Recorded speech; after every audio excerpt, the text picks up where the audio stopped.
Ito na tayo. Nagkota na po kay Basen Tigragas kinong makauli ang lansa na mo. Og mapon, makakuyog na ako sa laot mo nga na ako diri sa ni Mama Mary. Nagkutnaan para naguli nila makuyog na ako sa laot kayo.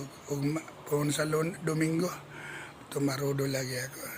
Una, naguli kong galoyan sa ginong makuha sila. Makakuyog na ako sa laot. Nagkot sa tandaan na kanila kabayan na dagot tandaan magampo ta sa Ginoo anong taga grasya para bugnaw kayo atong una-una sa laod kabayan pag manangamuyo ta ni Mama Mary de San Peter kabayan na kaya kailangan tayo kaibigan nga magdugkot na kanila sa Bisaya pa para atagan tayo ng dagang grasya at ilikay tayo sa mga sakitan o sa mga disgrasya nga susunod ka na ito. Labi na niyanang gitawag kong mga demonyong barang kabayan. Dahil hindi natin alam nila kabayan dahil may silos, may galit sila sa akin kabayan. Ewan ko lang hindi ko maintindihan sila kabayan. Pero hindi po ako takot kabayan dahil may Panginoon po tayo. Yung sa atin, magtulong sa atin kabayan. Sabi saya magtabang kabayan kaya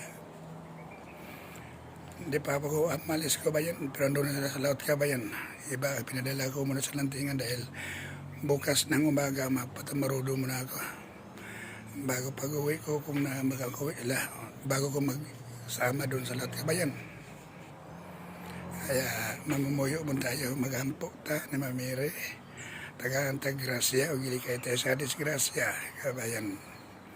Ampo lang jud ta kabayan, lalo na ngayon kabayan, iba na ngayon ang buhay kabayan. Kailangan talaga kabayan maglapit tayo sa Panginoon dahil siya lang talaga ang nakalam natin kung anong mangyari natin mamayang gabi, bukas kabayan. Di natin alam ang buhay natin kabayan, sila ang hawak kabayan, kaya lapit na tayo kabayan sa Kanya.